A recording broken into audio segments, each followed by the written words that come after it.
નમસ્કાર બાળકો, આજે આપણે ઉષ્માગતિશાસ્ત્રના છેલ્લા લેક્ચરમાં છીએ, જેમાં ઉષ્માગતિશાસ્ત્રના બે અગત્યના પોઈન્ટ એન્ટ્રોપી અને મુક્ત ઉર્જાના એમસીક્યુ શીખવાના છીએ.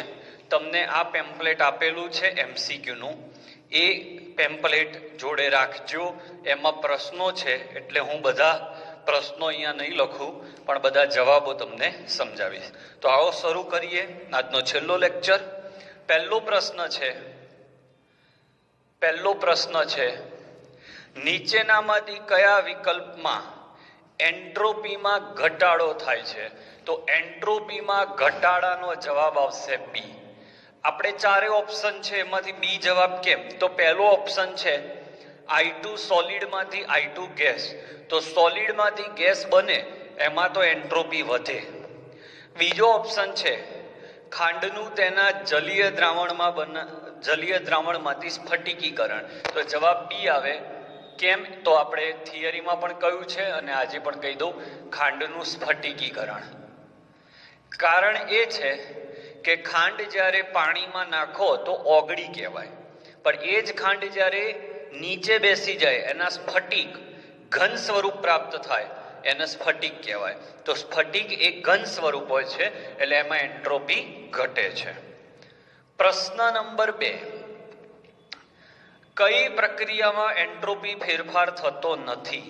તો પ્રક્રિયા આધારિત એન્ટ્રોપી ફેરફારનો એમસીક્યુ હોય તો એ જોવાનું કે જેમાં ગેસના મોલ વધે એમાં એન્ટ્રોપીનો ફેરફાર વધતો હોય, જેમાં ગેસના મોલ ઘટે એમાં એન્ટ્રોપી ફેરફાર ઘટતો હોય, અને જેમાં ગેસના મોલ અચળ રહે એમાં એન્ટ્રોપી ફેરફાર પણ શૂન્ય રહેતો હોય છે. બરાબર? એટલે જે ઓપ્શનમાં ગેસના મોલ બદલાતા ના હોય એ જવાબ, તો જવાબ આવે છે એ. કેવી રીતે? તો એમાં ઓપ્શન છે N2 gas plus O2 gas gives 2NO gas. તો પ્રક્રિયક બાજુ વાયુના મોલ જોઈએ તો આ 1 અને આ 1 2, અને નિપજ બાજુ વાયુના મોલ જુઓ તો એ પણ 2, એટલે આમાં એન્ટ્રોપી ફેરફાર થતો નથી. પ્રશ્ન નંબર 3 જાતે કરજો. શેમાં એન્ટ્રોપી વધે છે? તો જેમાં ગેસના મોલ વધતા હોય એમાં એન્ટ્રોપી વધતી હશે. ચોથો પ્રશ્ન બહુ સહેલો છે.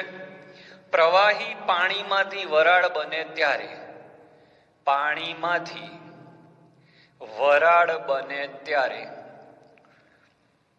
એન્થાલ્પી ફેરફાર ડેલ્ટા H 40.8 કિલો જૂલ પ્રતિ મોલ છે, 1 મોલ માટે છે. તો 373 કેલ્વિન તાપમાને એન્ટ્રોપી ફેરફાર ગણો. તો એન્ટ્રોપી ફેરફારનું સૂત્ર છે ડેલ્ટા S બરાબર, બહુ સહેલું સૂત્ર, ડેલ્ટા H/T. ઓકે, આ 40.8 અને આ 373, આ કિલો જૂલ છે, તો એને જૂલમાં ફેરવું તો 40,800 ભાગ્યા 373 જૂલ પ્રતિ કેલ્વિન. સાદું રૂપ આપો તો જવાબ 3 અને આ 4, એટલે 1 ની ઉપર જવાબ આવશે. જે ઓપ્શનમાં 1 કરતા વધારે વેલ્યુ હોય એ જવાબ. ઓકે, ચલો હવે 5મો એમસીક્યુ લઈએ. એ પણ સેલ્ફ કરવાનો છે, પણ હું ચલાવી દઉં, એ થોડો સારો પ્રશ્ન છે. 5મો પ્રશ્ન IMP માં મૂકજો. શેમાં એન્ટ્રોપી ફેરફારનું મૂલ્ય ઋણ હશે? ઓકે, તો ઓપ્શન એ છે Br2 લિક્વિડમાંથી Br2 ગેસ. તો મિત્રો અહીંયા તો લિક્વિડમાંથી ગેસ થાય છે, એટલે વાયુના મોલ વધ્યા કહેવાય. વાયુના મોલ વધે તો એન્ટ્રોપી વધે. આપણને પૂછ્યું છે શેમાં ઘટશે? ઓપ્શન બી છે C solid H2O gas, okay, gives CO gas plus H2 gas. તો આ બાજુ ગેસના મોલ 1 છે ને આ બાજુ ગેસના મોલ 1 અને 1 2 છે, તો 1 માંથી 2 થાય છે, એટલે આમાં પણ એન્ટ્રોપી વધશે. બીજું છે M2 ગેસ 10 વાતાવરણ દબાણે અને M2 ગેસ 1 વાતાવરણ દબાણે. તો અહીંયા 10 વાતાવરણમાંથી 1 વાતાવરણ થયું એટલે દબાણ ઘટ્યું. દબાણ ઘટે એટલે કદ વધે. કદ વધે એટલે જગ્યા વધે, એટલે એનું જગ્યા વધવાના કારણે એન્ટ્રોપીમાં વધારો થાય. ઓકે, ચોથો ઓપ્શન Fe 400 કેલ્વિનમાંથી Fe 300 કેલ્વિન. તો અહીંયા તાપમાનમાં શું થઈ રહ્યો છે? ઘટાડો. તાપમાન ઘટી રહ્યો છે અને તાપમાન ઘટી રહ્યું છે એટલે ઓબ્વિયસ છે કે એન્ટ્રોપી ઘટશે. એટલે જવાબ આવશે ડી. સ્ક્રીનશોટ લેતા રહેજો. આમ તો બધા જ પ્રશ્નો સોલ્વ કરેલા જ છે. ચાલો, પ્રશ્ન નંબર 6. 1 મોલ આદર્શ વાયુનું શૂન્ય અવકાશમાં વિસ્તરણ થાય ત્યારે જો કદ અડધું થતું હોય, 1 મોલ છે, છઠ્ઠો પ્રશ્ન, 1 મોલ છે એનું શૂન્ય અવકાશમાં વિસ્તરણ થતું હોય ત્યારે કદ અડધું થાય છે, એટલે V2 બરાબર V1/2. તો એન્ટ્રોપી ફેરફાર જણાવો. તો એન્ટ્રોપી ફેરફારનું સૂત્ર છે NR ln V2/V1. ઓકે, આ સૂત્ર છે V2/V1. હવે n ની જગ્યાએ 1 આવશે. R ln ને લોગમાં ફેરવું તો 2.303 લોગ. V2 ની જગ્યાએ આવશે V1/2 છેદમાં V1. V1 ગયા. આ તમારો જવાબ. 7મો પ્રશ્ન IMP માં મૂકી શકાય એવો પ્રશ્ન છે. જ્યારે 1 મોલ આદર્શ વાયુનું વિસ્તરણ થાય ત્યારે કદ 4 ગણું થાય છે. અને તાપમાન બમણું થાય છે. તો ડેલ્ટા S ગણો. તો આમાં કદ પણ બદલાય છે અને તાપમાન પણ બદલાય છે. બંને બદલાતું હોય તો એક સૂત્ર છે CV ln T2/T1 plus NR ln V2/V1. આમાં ખાલી તમારે કિંમત મૂકવાની છે. ઓકે, તો ડેલ્ટા S બરાબર CV નું m ln T2 ની જગ્યાએ 2T1, T1 ઉડી ગયા. NR ln V2 ની જગ્યાએ 4V1, V1 ઉડી ગયા. આ તમારો જવાબ આવશે. બરાબર. હવે લઈએ 8મો MCQ. પ્રશ્ન છે, એક પ્રક્રિયા A માંથી B સીધું રૂપાંતરણ થતું નથી, પરંતુ તે A માંથી C બને છે, C માંથી D બને છે અને D માંથી B બને છે. ઓકે, જો A માંથી C નો એન્ટ્રોપી ફેરફાર 50 હોય, C માંથી D નો એન્ટ્રોપી ફેરફાર 30 હોય, B માંથી D નો એન્ટ્રોપી ફેરફાર 20, B માંથી D નો 20, તો D માંથી B નો -20 હોય. ઓકે, તો A માંથી B નો એન્ટ્રોપી ફેરફાર ગણો. આ ગણવાનો છે.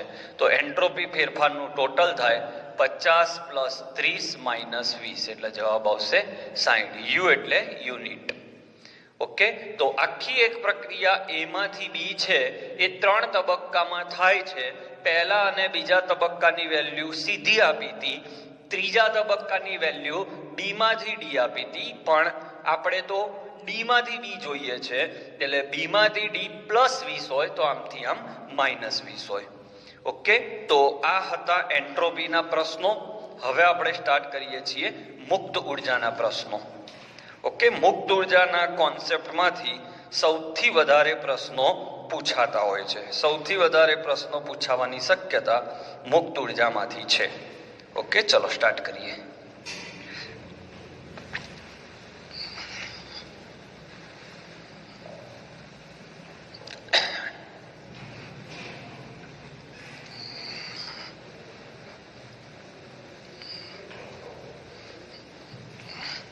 મુક્ત ઉર્જા પર તમને પેમ્પલેટમાં MCQ આપે છે. એમાં પહેલો MCQ આ રીતનો હશે.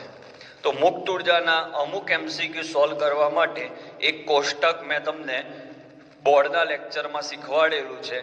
એ મુજબ આપણે પ્રશ્નો સોલ્વ કરીશું. પેમ્પલેટમાં પણ એ કોષ્ટક આપેલું છે કે C solid plus O2 gas gives CO2 gas. જો આ પ્રક્રિયા સ્વયંભૂ હોય અથવા સ્વયંભૂ પ્રક્રિયા માટે ડેલ્ટા એચ કેવો હશે, ડેલ્ટા એસ કેવો હશે અને ડેલ્ટા જી કેવો હશે. બરાબર. તો આપણે જાણીએ છીએ કે ડેલ્ટા જી નું સૂત્ર છે બાળકો delta H minus T delta S. હવે પ્રક્રિયા સ્વયંભૂ કરવી હોય તો ત્રણ કન્ડિશન છે. ડેલ્ટા જી નું મૂલ્ય ઋણ જોઈએ અથવા કે નું મૂલ્ય ધન જોઈએ. બંનેનો અર્થ એક જ થાય. અને ત્રીજી કન્ડિશન છે સેલ પોટેન્શિયલ ધન જોઈએ. ચોથી કન્ડિશન છે ડેલ્ટા એસ ટોટલ ધન જોઈએ. આ ચાર કન્ડિશનો આવે તો સમજવાનું કે પ્રક્રિયા સ્વયંભૂ છે. હવે તમારે ડેલ્ટા જી જો ઋણ લાવવો હોય, જો ડેલ્ટા જી ઋણ લાવવો હોય તો આની વેલ્યુ ઋણ રાખો અને આની વેલ્યુ ધન રાખો. કેમ એવું? કારણ કે આ ધન રાખશો તો આ પ્લસ આ માઇનસ માઇનસ જ થશે અને આ વેલ્યુ તો માઇનસ જ છે. જો બંને પદ માઇનસમાં હોય તો ડેલ્ટા જી નું મૂલ્ય હંમેશા માઇનસ આવે. એટલે જવાબ આવ્યો ડેલ્ટા એચ ઋણ રાખો, ડેલ્ટા એસ ધન રાખો તો ડેલ્ટા જી ઋણ મળશે કોઈ પણ તાપમાને. શું બાળકો? કોઈ પણ તાપમાને. બરાબર. બહુ મસ્ત MCQ. કોઈ પણ તાપમાને પ્રક્રિયા આપમેળે થવાની શરત. તમને જે પેમ્પલેટ મોકલાયું છે એની અંદર પણ આ જવાબ છે, કોષ્ટક છે આખું. ડેલ્ટા જી ના પ્રશ્નો બહુ વ્યવસ્થિત રીતે કરીશું આપણે સોલ્વ.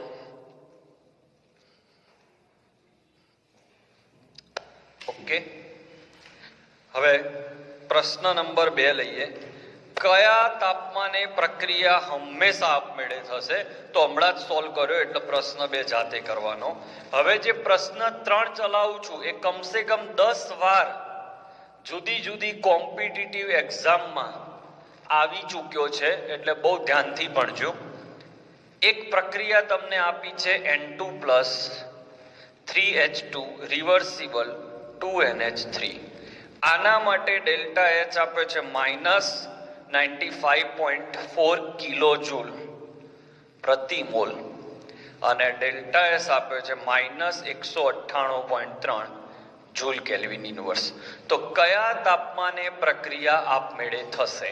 આવો પ્રશ્ન આવે કે કયા તાપમાને પ્રક્રિયા આપમેળે થશે તો સૂત્ર આવશે ડેલ્ટા જી બરાબર delta H minus T delta S.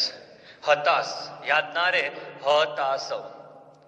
હવે મિત્રો પ્રક્રિયા આપમેળે ક્યારે થશે એ ચેક કરવા માટે હું ધારી લઉં કે ડેલ્ટા જી બરાબર 0 છે. થિયરી લેક્ચરમાં ચલાયેલું છે મેં આ સૂત્ર. ડેલ્ટા જી 0 થઈ જાય તો delta H minus T delta S બરાબર 0 થઈ જાય. તો ડેલ્ટા એચ બરાબર ટી ડેલ્ટા એસ થઈ જાય. તો ટી બરાબર delta H by delta S. હવે તમારી ભૂલ ક્યાં થશે? સાંભળજો, તમારી ભૂલ અહીંયા થશે. આ એકમ જોવાનો બાળકો. આ કિલો જૂલમાં છે ને આ જૂલમાં છે. તો કિલો જૂલને હું જૂલમાં ફેરવું તો આ 95,400 થાય અને આ 198.3 થાય. ઓકે. ભાગાકાર કરશો એટલે ટેમ્પરેચર તમને 481 કેલ્વિન મળશે. હવે ખાસ ધ્યાન રાખજો 481 કેલ્વિન. હવે આ તાપમાને તો પ્રક્રિયા સંતુલનમાં કહેવાય. કેમ? કારણ કે એ તાપમાને તો ડેલ્ટા જી 0 થાય છે. આપણને પૂછ્યું છે કયા તાપમાને આપમેળે થશે. આ છે આપણો ક્વેશ્ચન. તો જો ડેલ્ટા એચ, કોષ્ટક જોજો, ડેલ્ટા એચ અને ડેલ્ટા એસ ઋણ હોય તો નીચા તાપમાને આપમેળે થાય અને જો ડેલ્ટા એચ અને ડેલ્ટા એસ બંને પોઝિટિવ હોય તો ઊંચા તાપમાને થાય. તો અહીંયા બંનેની વેલ્યુ નેગેટિવ છે એટલે અહીંયા જવાબ આવશે 481 કેલ્વિન તાપમાનથી નીચા તાપમાને. જો બંનેની વેલ્યુ પ્લસ હોત તો જવાબ આવો આવત 481 કેલ્વિન તાપમાનથી ઊંચા તાપમાને. એટલે મોસ્ટ આઈએમપી પ્રશ્ન. મોટા ભાગે છોકરાઓ ઇવન એવી ભૂલ કરી બેસે છે મિત્રો કે સાહેબે શીખવાડ્યું હતું કે તાપમાન આવે એનાથી વધારે લખી નાખવાનું કે ભાઈ 481 કેલ્વિન તાપમાને પ્રક્રિયા સંતુલનમાં, પણ બેટા 481 એ તો સંતુલનમાં. આપમેળે ક્યારે થશે? તો બંને ઋણ હોય તો નીચાએ અને ધન હોય તો ઊંચાએ. મોસ્ટ આઈએમપી પ્રશ્ન આજના લેક્ચરનો. ચલો આગળ વધીએ.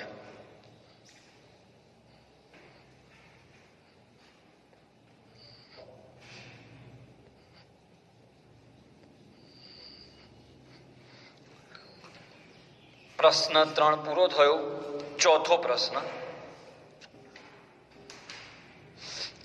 બરફ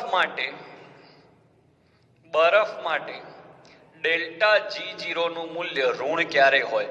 તો જ્યારે બરફ આપમેળે પીગળે. તો બરફ આપમેળે ક્યારે પીગળે? 273 કેલ્વિન થી ઊંચા તાપમાને આપમેળે પીગળે. એટલે જે ઓપ્શનમાં 273 કેલ્વિન થી ઊંચા તાપમાને હોય ત્યારે ડેલ્ટા G ઋણ હોય ને K ગ્રેટર ધેન 1 હોય. આ જ MCQ જો પાણી માટે પૂછે તો પાણી 373 કેલ્વિન થી ઊંચા તાપમાને આપમેળે વરાળ બને અને 273 કેલ્વિન થી નીચા તાપમાને આપમેળે બરફ બને. તો આમાં બે જવાબ આવે. 373 થી ઉપર હોય તાપમાન તોય ડેલ્ટા G ઋણ, અને 273 થી નીચે હોય તો પણ ઋણ. અને વરાળ માટે વાત આવે તો વરાળ આપમેળે પાણી ક્યારે બને? તો 373 કેલ્વિન થી નીચા તાપમાને. તો એક પ્રશ્નની અંદર 4 પ્રશ્નો ચાલી ગયા. 1, 2, 3 અને 4. અને ચારે 4 પ્રશ્નો કે માટે પણ પૂછાઈ શકે. એટલે 4 દુને 8 MCQ સોલ્વ થઈ જાય. આપમેળે પ્રક્રિયા થતી હોય તો ડેલ્ટા G ઋણ હોય. બરફ ક્યારે પીગળે? 273 થી ઉપર. પાણી વરાળ ક્યારે બને? 373 થી ઉપર. પાણી બરફ ક્યારે બને? 273 થી નીચે. અને વરાળ પાણી ક્યારે બને? તો વરાળ 373 કેલ્વિન થી નીચે આવે તો એ પાણી બનવાનું શરૂ થાય. મોસ્ટ આઈએમપી પ્રશ્ન. હવે 5મો પ્રશ્ન જાતે કરજો. હમણાં જે તાપમાન વાળો પ્રશ્ન ચલાયો એવો જ પ્રશ્ન છે. 6થો પ્રશ્ન જે હું થિયરી વિભાગમાં તમને વારે વારે કહેતો હતો કે 2-3 પ્રશ્નો ભેગા કરીને આ લોકો પ્રશ્ન બનાવતા હોય છે, એ પ્રશ્ન આવ્યો. MCQ number 6.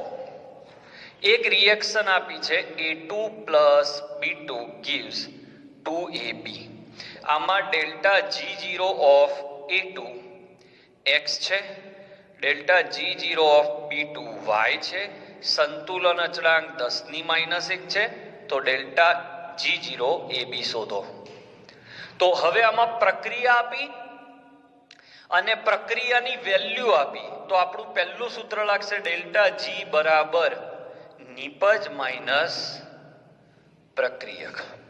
ઓકે, હવે નિપજ, તો નિપજ કોણ છે? 2 મોલ AB. તો 2 mall delta G0 of AB minus પ્રક્રિયક કોણ છે? તો આ 2 છે. તો ડેલ્ટા G0 ઓફ A2 એકવાર અને B2 તો ડેલ્ટા G0 ઓફ B2. હવે સમજો આની વેલ્યુ તમારી પાસે છે x, આની વેલ્યુ તમારી પાસે છે y, આની વેલ્યુ તમારી પાસે નથી અને આની વેલ્યુ શોધવાની છે. તો આની વેલ્યુ લાવવા માટે મારી પાસે k ની વેલ્યુ છે એટલે 2 સૂત્રો ભેગા થશે. તો હવે ડેલ્ટા G0 બરાબર -2.303 RT log k. તો -2.303 RT log k ની જગ્યાએ 10⁻⁻1. ઓકે, -1 આગળ આવી જાય એટલે પ્લસ થઈ જાય, માઇનસ માઇનસ પ્લસ 2.303 RT. આ વેલ્યુ અહીંયા મૂકી દો એટલે 2.303 RT બરાબર આની વેલ્યુ x, આની વેલ્યુ y અને આની વેલ્યુ શોધવાની. તો -x minus plus minus y. આ પદ આ બાજુ લાવો અને ભાગ્યા 2 કરી દો એટલે તમારો જવાબ આવી જશે. બહુ સારા સારા પ્રશ્નો ચાલી રહ્યા છે મિત્રો. અપેક્ષા રાખીએ કે તમને ગમતા હશે આ બધા પ્રશ્નો. ચલો 7મો પ્રશ્ન કરીએ.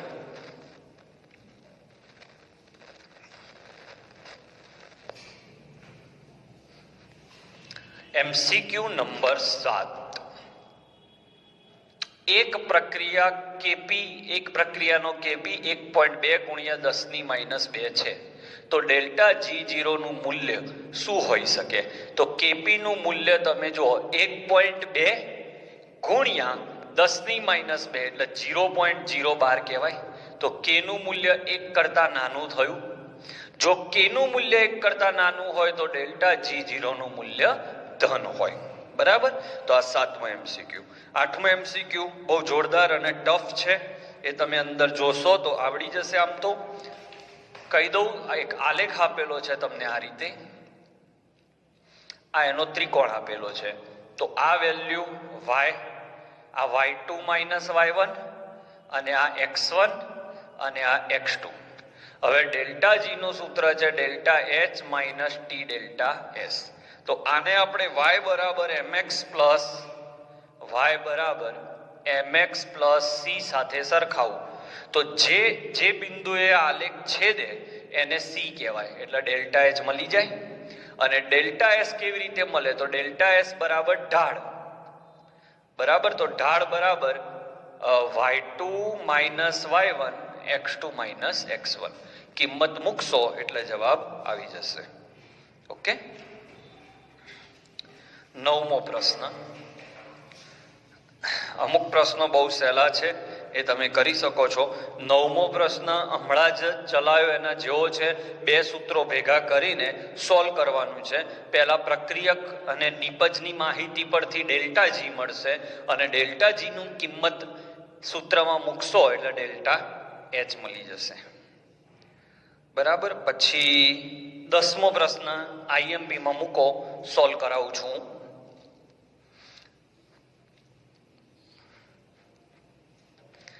MCQ number 10. 1 મોલ NaCl ને પાણીમાં ઓગાળતા entropy 50 joule mole inverse kelvin inverse છે. તો કયા તાપમાને ડેલ્ટા G નું મૂલ્ય 0 થશે? બરાબર. તો આ માટે મારે સૂત્ર લાગશે ડેલ્ટા G બરાબર delta H minus T delta S. હવે મારે આ વેલ્યુ 0 કરવી છે. આ delta H T delta S, આ તાપમાન કેટલું લેવાનું એ પૂછ્યું છે. ડેલ્ટા S તમને આપેલો છે, ડેલ્ટા H આપ્યો જ નથી.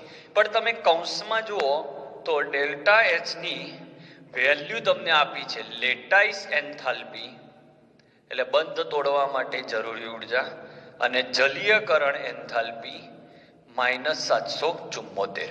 તો કુલ એન્થાલ્પી કેટલી થાય? તો જ્યારે NaCl પાણીમાં ઓગળે એટલે 2 ઘટના થાય.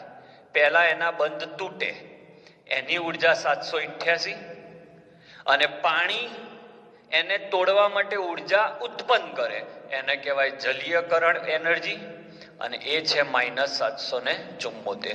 તો બેનો સરવાળો 788 -774 એટલે જવાબ આવશે 14. અને એ 14 અહીંયા મૂકી દઈએ, પણ આ કિલો જૂલમાં છે, યાદ રાખજો. એટલે અહીંયા 14000 આવશે માઇનસ ટી, અને ડેલ્ટા S તમને આપ્યો છે 50. તો તમને ટી મળી જાય. તો આવા 2 સૂત્રો ભેગા કરીને MCQ પૂછાય કે ડેલ્ટા G 0 ક્યારે થાય એનું તાપમાન શોધો. પણ તાપમાન શોધવા ડેલ્ટા S આપેલો છે પણ ડેલ્ટા H નથી આપેલો. પણ ડેલ્ટા H એક અલગ રીતે આપ્યો છે કે NaCl પાણીમાં જાય એટલે એને બંધ તોડવા 788 જૂલ જોઈએ, અને પાણી ઉત્પન્ન કરતી ઉર્જા આટલી છે. તો અંતિમ એન્થાલ્પી કેટલી? તો આ બેનો સરવાળો થશે. ઓકે. તો 10મો MCQ પણ પૂરો થયો. હવે 2-3 જ MCQ છે, તમે કરી શકશો એવા છે. જોઈએ પ્રશ્ન નંબર 11. પ્રશ્ન નંબર 11.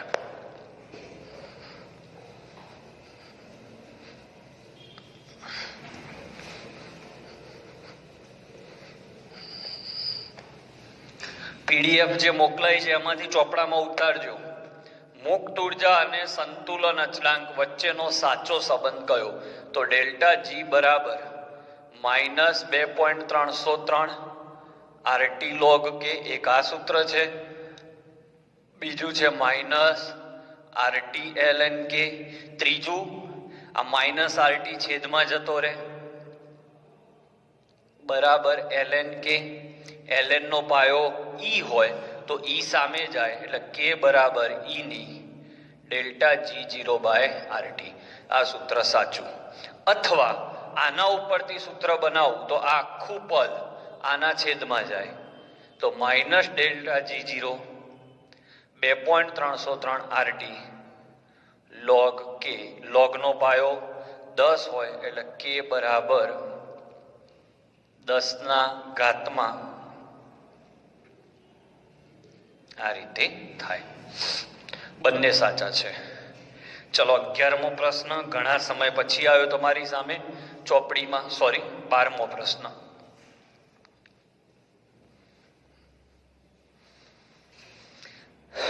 MCQ number 12. મારા ચલાયેલા પ્રશ્નો જ પૂછાશે એવું નથી કહેતો. તમારા સૂત્રો પાવરફુલ હોય, કેવી રીતે બે સૂત્રોને ભેગા કરવા એ આવડવું જરૂરી છે. તમને એક કોષ આપ્યો છે zinc plus Cu2 plus gives Zn2 plus Cu. હવે આનો કોષ પોટેન્શિયલ આપ્યો છે E0 સેલ 1.1 વોલ્ટ. તો ડેલ્ટા G0 ગણાવો. તો ડેલ્ટા G0 નું સૂત્ર છે માઇનસ NfE0 સેલ. N એટલે પ્રક્રિયામાં ભાગ લેતા ઇલેક્ટ્રોન. તો અહીંયા ઝીંકમાંથી ઝીંક 2 પ્લસ થાય છે એટલે 2 ઇલેક્ટ્રોન. F ની જગ્યાએ 96500. E0 સેલ કેટલા? તો 1.1 વોલ્ટ આપેલા છે. બહુ સહેલો દાખલો. પણ ઘણીવાર આવું ના થાય, સીધે સીધા તમને ઇલેક્ટ્રોન ના દેખાય. ઘણીવાર એમ કે મિથેનના દહન માટે શોધો, તો મિથેનનું દહન થાય તો આના માટે ડેલ્ટા G ગણો એમ કહીને ઉભા રહે તો H 4 વાર એટલે અહીંયા 2 ને 2 4. તો શું કરવાનું? આ બાજુ 4 ઓક્સિજન, સામે પણ 4 ઓક્સિજન. આ બાજુનો ઓક્સિજન જે છે O2 એ O2 તટસ્થ કહેવાય એટલે એનો ઓક્સિડેશન આંક 0 અને આ બાજુ -2 એટલે 8 -8. એટલે ફેરફાર કેટલાનો થયો? 0 માંથી -8. તો એ વખતે તમારે n બરાબર 8 લેવો પડે. એટલે n ની વેલ્યુ તમને ક્લીન દેખાતી ના હોય તો ઓક્સિજનના આધારે n ની વેલ્યુ લઈ શકાય. આવા પ્રશ્નો પૂછાય છે. હવે 13મો અને 14મો પ્રશ્નમાં 14મો જાતે કરજો, 13મો હું શીખવાડી દઉં છું. છેલ્લો પ્રશ્ન એટલે ઉષ્માગતિશાસ્ત્ર પ્રકરણ આપણું પૂરું થશે. 13મો. PbO2 માંથી PbO બને છે એનો ડેલ્ટા G ઋણ છે, જ્યારે SnO2 માંથી SnO બને છે એનો ડેલ્ટા G ધન છે. તો સ્થાયી ઓક્સિડેશન અવસ્થા જણાવો. સ્થાયી ઓક્સિડેશન અવસ્થા જણાવો. તો અહીંયા ઓક્સિડેશન આ Pb નો +4 થાય. રેડોક્સ ચેપ્ટર ચાલ્યું હશે, એ લોકોને ખ્યાલ હશે. 2 2 4 +4 આ +2. +4 માંથી +2 થવાની પ્રક્રિયાનો ડેલ્ટા G ઋણ છે એટલે આ પ્રક્રિયા આપમેળે થાય.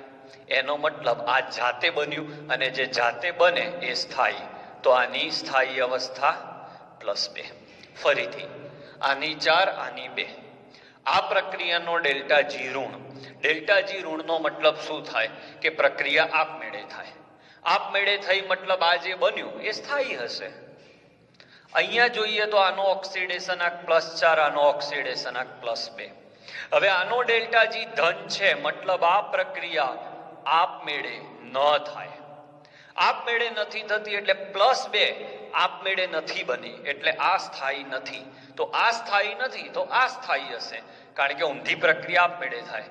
+4 સ્થાયી એટલે અહીંયા Pb2+ સ્થાયી અને અહીંયા SN4+ સ્થાયી.